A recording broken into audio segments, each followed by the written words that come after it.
Hey folks, this is Ardwulf. Welcome.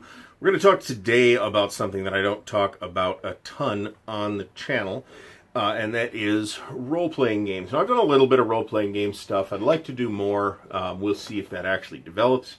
There are a variety of reasons why I haven't done more RPG stuff than I have done, but I do have a couple of things in the planning stages that I would like to do, starting with talking about 5th edition Dungeons & Dragons.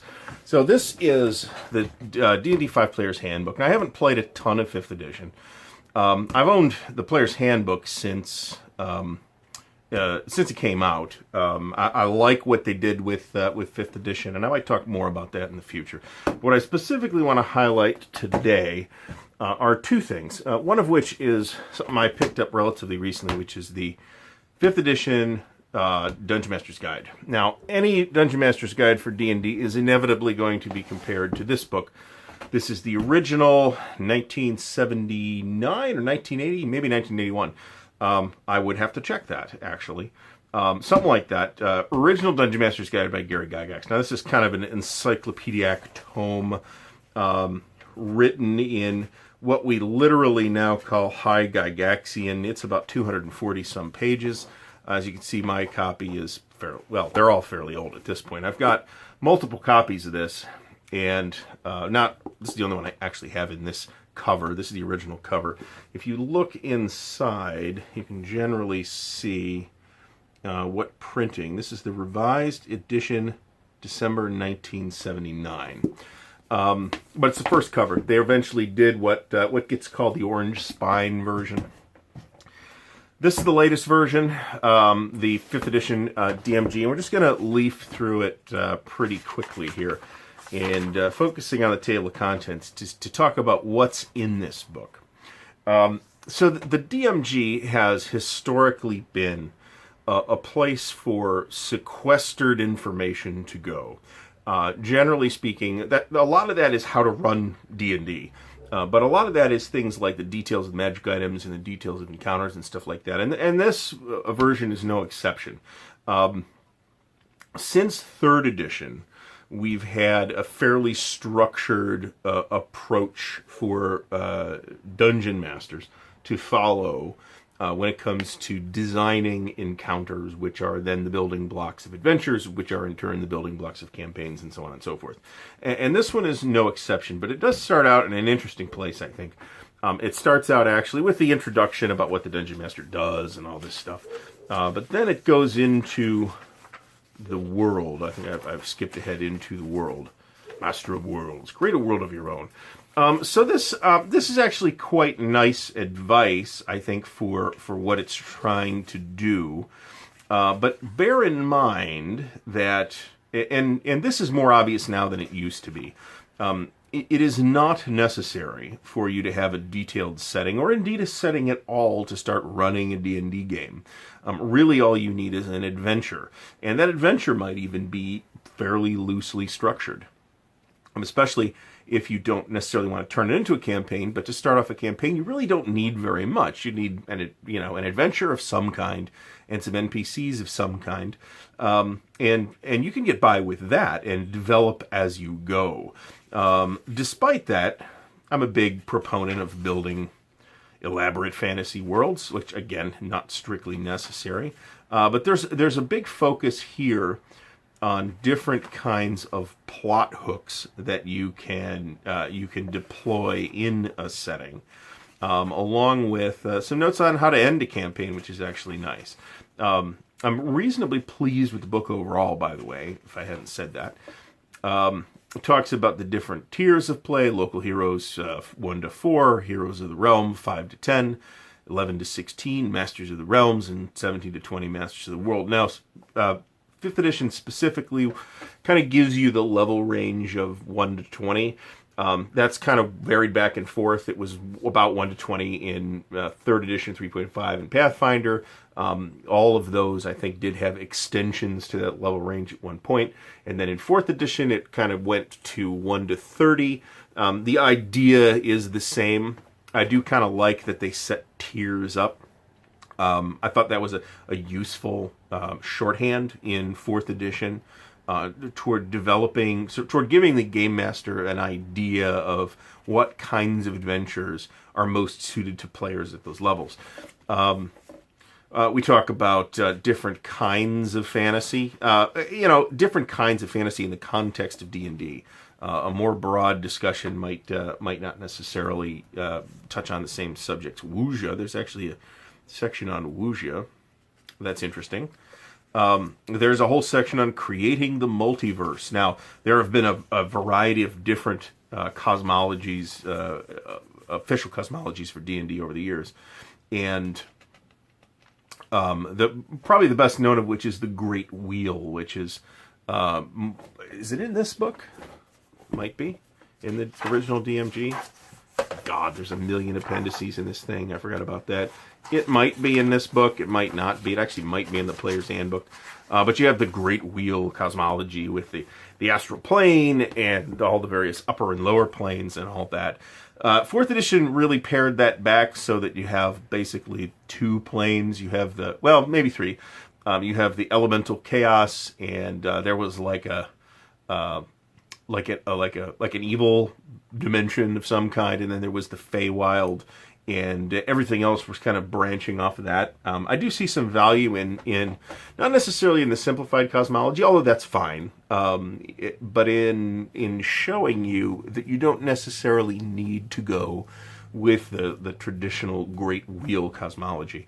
And in fact, 4th edition did a number of interesting things in that department, as far as showing you that, yeah, you can have a super detailed, structured campaign setting like the Forgotten Realms, but you can also have a super loose campaign setting. If you're not getting this, by the way, I was actually kind of a fan of 4th edition. I think one has to consider 4th edition a bit of a disaster for the property of D&D.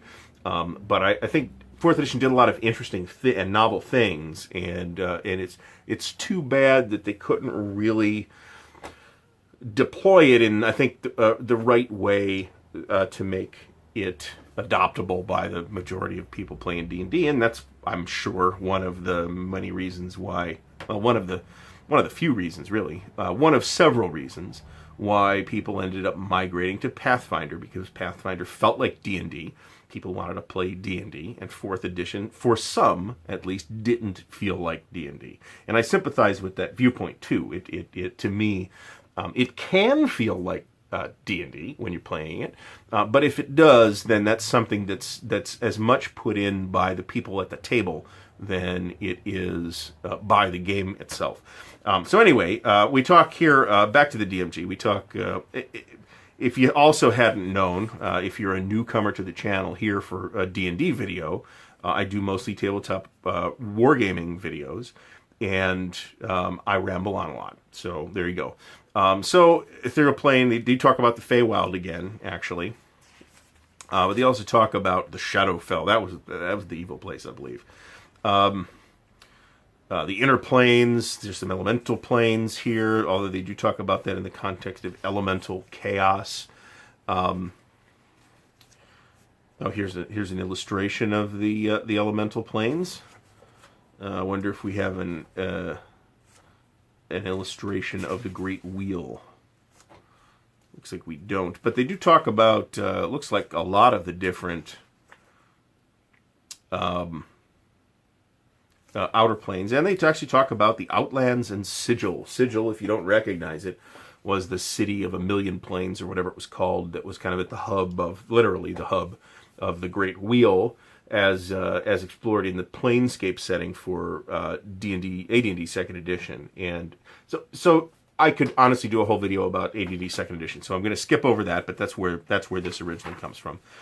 So part 2, we get into the mechanisms by which one creates adventures. And we have some fairly broad and general advice here, which is probably useful about how to create adventures. But we're going to eventually hit, we even have some random tables. I'm a fan, by the way, of random tables. If you, as the game master, don't need the random table and you have an idea of where you want to go without it, great. But if you don't, then a random table can be super handy. Event-based adventures. They will probably talk about location-based adventures if I haven't already seen that. Mysteries and intrigues. Moral quandaries. That's an interesting random event table. And here's how to create actual encounters. Now, like I mentioned, since 3rd edition, D&D has had a fairly structured mechanism for creating encounters. And encounters, again, encounters are what you make adventures out of, and adventures are what you make campaigns out of. So I really like to have this. There will come a time in any game master of D&D's career, and it will probably be relatively quickly, where you don't really need this anymore, and you have a fairly good sense of at least your particular group's capabilities and approach, and can put in the kinds of monsters you want without recourse to this kind of mechanistic system that says if you have a average player level in your party of level 4, say, then you want this challenge rating of creature. But if you're not familiar with that, and one might go an entire campaign without feeling like they have a really good handle on it, then this is super valuable. So I've always appreciated that they did this. 4th edition did this in a very strong way, I thought. But that's kind of part of the thing with 4th edition, was that 4th edition kind of put in as much structure as it could in those parts of the D&D experience where it was going to focus. So we have random encounters. I'm also a proponent of random encounters, and we have like some example tables here. We have some stuff about NPCs, which is great. It's good to have that. Again, there will definitely be a point at which even if I was completely randomly generating my stuff out of this, there would be a point at which new GM would, and I'm not actually a new GM, but would want to abandon the sort of randomized construction system that we have in here and put a specific individual in. And that's fine. Villainous classes, cleric, death domain. One of the things I feel like is somewhat of a weakness of 5th edition is the relative paucity of different domains for clerics. I'd like to have more. Here we talk about adventure environments, which is good discussion to have. Here's a little sample dungeon map. There's actually a stack of sample dungeon maps in the back of the book as well. Talking about survival elements like food and water, how to forage. Actually wrote up an entire little mini supplement for 3.5, I think, of survival rules that nobody had any interest in whatsoever. Sea and aerial adventures. We have a whole section on traps, which is good. Traps are encounters by this definition. The encounter, most obviously, is an encounter in which you fight some monsters. But an encounter is also a trap or a puzzle or a dialogue with NPCs. So there's different ways to approach that, and that's a very handy tool to have in mind when you're creating an adventure. When you say, okay, here's what I realistically think we're going to get through tonight. That's generally going to be something like 3 to 5 encounters, whether those are combat encounters or puzzles or traps are generally pretty fast. But a role-playing encounter where you talk to NPCs, that could go on for 2 hours. I mean, that's not, in my experience, that's not weird. Some tables, I'm sure, don't really do that, but there's also probably some tables that only have a combat encounter once every few sessions too. These are totally fine things. You do what works for the table, and this book does a good job about showing you that there are different ways to approach campaign building and adventure building. Here's some stuff for downtime. Not really elaborate rules for downtime, but it talks about building strongholds and how to carouse and running, if you want to run like a business of some kind. That's all neat. And here we get to what a lot of dungeon masters will probably consider to be the meat of the book, which is the treasure section. An experienced game master, experienced dungeon master, D&D game master, will probably blast through this initial section because they'll already have a setting. Even if it's not their setting, they'll have picked something out, whether it's Forgotten Realms or Greyhawk or one of the I don't know how many different D&D settings there have been, but that number's fairly high that have been officially published by Wizards of the Coast or TSR much less unofficial settings that could be adapted to D&D, like Harn or Tecumel or whatever. But even those people who are going to get minimal amount out of the first 120-some pages of the book are going to find them using the treasure section quite a bit. Because part of what we do in D&D is kill things and take their treasure. So this will give you rules to generate magic, to generate treasure hoards, along with magic items. So actually, it looks like we have a magic item customization rules, which is kind of cool. So even trivial magic items, and magic items are kind of built into D&D's game balance. That's less true in 5th edition than it was because of the kind of stat compression that the mechanics do. Maybe I'll do something about that. That'll necessarily be more of a compare 5th edition with previous editions type of thing. But still, magic items are a significant play balancing factor. Characters not quite powerful enough, maybe give them a better magic item. Characters too powerful, well, maybe there are a variety of dick moves you can pull to take a magic item away that you feel is making a character too powerful. But those tend to be those tend to be reacted to in a negative way by the player, and maybe by the entire table. Nevertheless, there are interesting things you can do if you say, okay, so and so's got this powerful magical sword, and I really think it's too powerful, and it's kind of beginning to dominate the game. There are the traditional dick move is for the game master to just take it away somehow. Well, it gets lost, it gets stolen, it breaks, whatever. But there are also things you can do where, say, you have you can decide this after the fact, even months after you've handed the item out. Maybe it's a sentient magic item, and maybe the player is slowly beginning to become aware of the magic item's sentience, and maybe its views and alignment and goals don't necessarily line up 100% with the players or characters' goals and alignment and whatnot.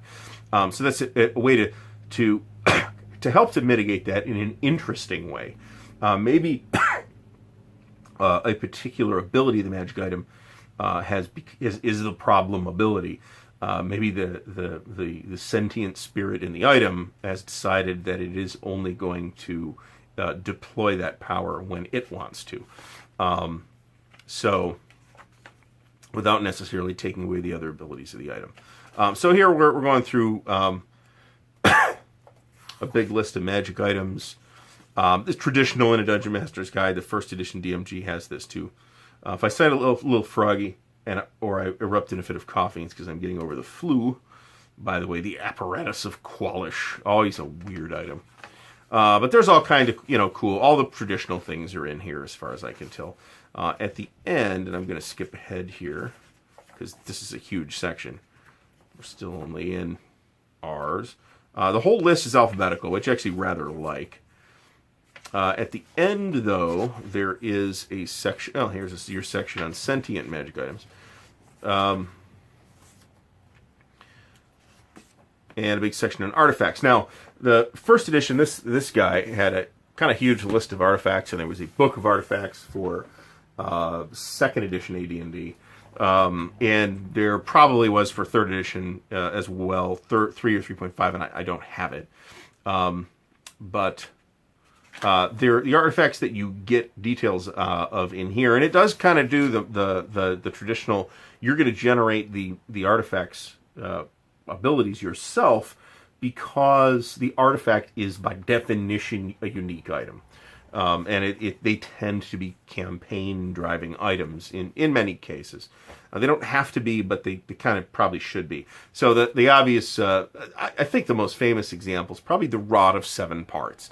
The Rod of 7 Parts was in the 1st edition DMG, and you got like a paragraph on it. But it was immediately obvious that this is the kind of artifact, kind of item that you construct the entire campaign around. So that's not in here. Axe of the Dwarvish Lords is in here. Book of Exalted Deeds and Veiled Darkness are in here. Not a particularly fan of those. The Eye and Hand of Vecna, probably the most famous of the D&D artifacts. the Orb of Dragonkind, the Sword of Kos, which is tied to the Iron Hand of Vecna. Kos was the lieutenant of Vecna who betrayed him and killed Vecna, leaving only the Iron Hand. I don't know if they changed that, by the way. There's been like a whole bunch of Vecna adventures, some of which are supposed to be decent, others of which are definitely really terrible. The Wand of Orcus, which is, hard to get because Orcus has it. So there's that. We have a discussion of other kinds of rewards, which is actually kind of neat. Prestige, letters of recommendation, parcels of land, epic boons, special power available only to 20th level characters. This is something I'm not familiar with particularly, but they give you a big list of them. That's kind of neat. And then in part 3 here, this is the last part of the main part of the book, we get running the game. So this is kind of a detailed discussion of the game systems. And this is something that was up front in the first edition Dungeon Master's Guide. And I kind of probably agree with putting it not first, by the way. The stuff that you need, if you need the DMG, then you need the how to build an adventure stuff. Even the magic item thing, you could decide you're not going to use any standard magic items and just create all of your own. And that would be totally a legitimate approach. And in fact, some entire games, Rollmaster, for example, was always kind of built on the assumption that you would make your own magic items. I can appreciate the sentiment. That's kind of a pain in the ass, but you can, particularly for D&D, where the magic items are a significant part of the character balance. And I could do a whole video about balance, by the way. I think balance is something that's often, it's kind of a chimera that you can never really attain and maybe don't need. But I'll leave that for its own thing. How to do exploration, that's kind of cool. Special travel pace, okay. How to handle things like social interactions, if you want to do those with dice. And there's a couple of different ways. Well, there's definitely a couple of different ways to do that. This talks about the mechanical way to do it. How to role play, okay. That is a learned skill. It's not the case that some people are just good role players and other people are just bad role players, and that's that. If those bad role players are motivated to become good role players, then they will. It is definitely a learned skill. How to handle things like sawing through ropes, shattering windows, smash vampires' coffins, blah, blah, blah. So interacting with the environment, that's nice to have. And at the same time, the kind of thing that really doesn't belong in the player's handbook, not because it's secret, as St. Gary would have it, but because the players don't need it. And the game master needs that information, but the players don't. And if you put it in the player's handbook, then you're just kind of obfuscating what the player's handbook is for, which is the table reference for players and the rules for making characters. So there's a thing here about handling the game with miniatures, and that's fine. D&D5 has a significantly decreased reliance, I don't want to say reliance, but emphasis on playing with miniatures than the last 3 editions of the game did. I am totally fine with that. My preference is to not use miniatures, to be completely honest. I mean, they're nice to have, but kind of dealing with miniatures is its own hobby, and it's something I don't need any more hobbies. Here's how to do chases. That's actually really great. I'm not sure I've seen that before, at least that I'm recalling right now in D&D. I am sure that has made an appearance before, but it's nice that it's right in the DMG. Here's some stuff on disease and poison, siege equipment, which seems like a weird place to put this, but okay. Then again, I'm one of those weirdos that thinks like mass combat and big battles and sieges ought to have its own section of the rules. I think, from what I've heard Mike Merrills say, I think that's probably not going to make an official appearance as part of the core, and that's fine and fairly understandable too. It's nice to have, but there's third-party resources for that kind of thing. There's also core resources for that kind of thing if you want to go back to, for example, the D&D Rules Cyclopedia, which had a system called the War Machine, as I recall, built in for handling mass combat. We've renamed Insanity to Madness. That's fine. Here's your guidelines for giving out XP, and that's good. Dungeon Master's Workshop. So this talks about proficiencies. So D&D5 has kind of a skill system. I wouldn't really call it that, but it's kind of gone back to the verbiage of proficiency, and where basically you're making ability checks within the scope of the proficiency. And you don't have levels or anything like that. It actually kind of works a lot like non-combat or non-weapon proficiencies did in second edition AD&D, which, by the way, was an optional system. I knew very few people that didn't play with it, but it was an optional system in the second edition AD&D game. So fifth edition kind of goes back to that, where you basically, if you have a proficiency of, say, knowledge about the nobility, then you could make an intelligence check with your proficiency bonus that's kind of built into the system in fifth edition, when you needed to make a roll to tell you something about the nobility. So, plot points, alien technology. So I am a little bit feeling like, so this is, I think, a section more of how to mix up your game with optional mechanisms more than rules. Alien technology, for example. Of course, there's some classic examples of that as well. So this is a whole section of what look like optional rules, and none of which appear to be terribly elaborate. But here's how to create monsters. So I'm finding the organization of the book. If you don't know, by the way, this is the first time I've actually leafed through the book beginning to end. I'm not going to read this book beginning to end. I'll read sections of it, certainly. But by and large, RPG rulebooks are designed as reference books and not as novels that you then go read. And I think those that try to be novels are, for one thing, missing the point, and for another thing, are probably failing at that because they are not engaging reads. So here's a big section on how to create your own monsters, which is cool. I kind of would have put this in a monster manual, to be honest about it, but this is fine. As long as it's somewhere. I'd like at least some guidelines for that, even if they're relatively hand-wavy. Here's how to create new character options, including races and sub-races, classes. They give you, as an example, the Eladrin, which were one of the elf-type races in 4th edition, the Aasimar. Aasimar are kind of the opposite of tieflings, if you don't know. Creating backgrounds. Okay, backgrounds are kind of a feature. It's like a little plug-in package where you pick a background, which is oriented to some extent toward your class, but it doesn't have to be. You can pick one that's at variance with your background, and it gives you some equipment and some skill proficiencies and stuff like that. It's actually a mechanism I like a lot. I'm a fan of elaborate life path systems, as one might find. I don't think Traveler is a great example of this, but it can be, depending on which version of Traveler you're talking about. The Artesia Adventures in the Known World is a better example of elaborate life paths, or Burning Wheel, for example. Here's a section on how to create random dungeons. I'm not sure I like the idea of a random dungeon, but I certainly see why it would be useful to have such a mechanism.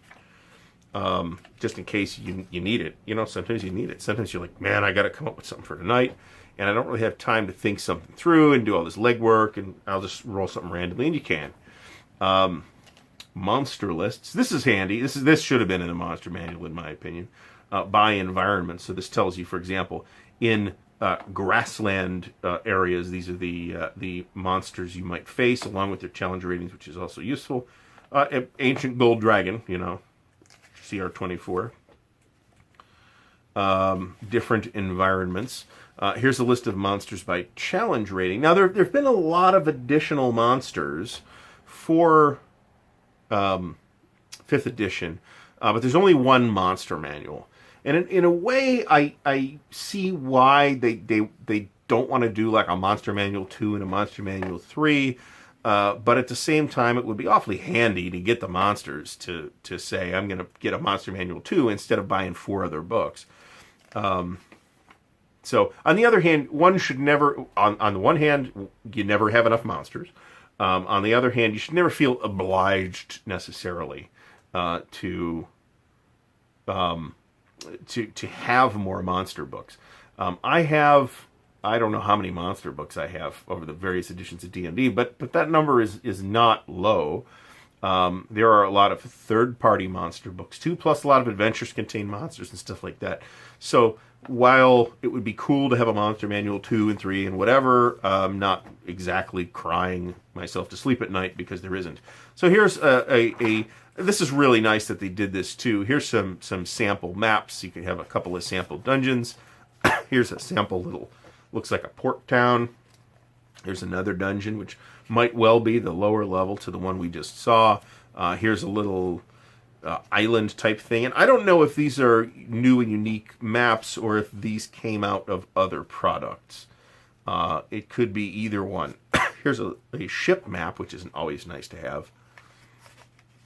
The new adventure, Dungeon Master's Inspiration. So this is kind of the new Appendix N. This book, infamously, or famously, I guess, had an Appendix N in which Gary Gygax listed those pieces of literature that were especially at what he felt at the time were the big inspirations from fantasy literature for D&D.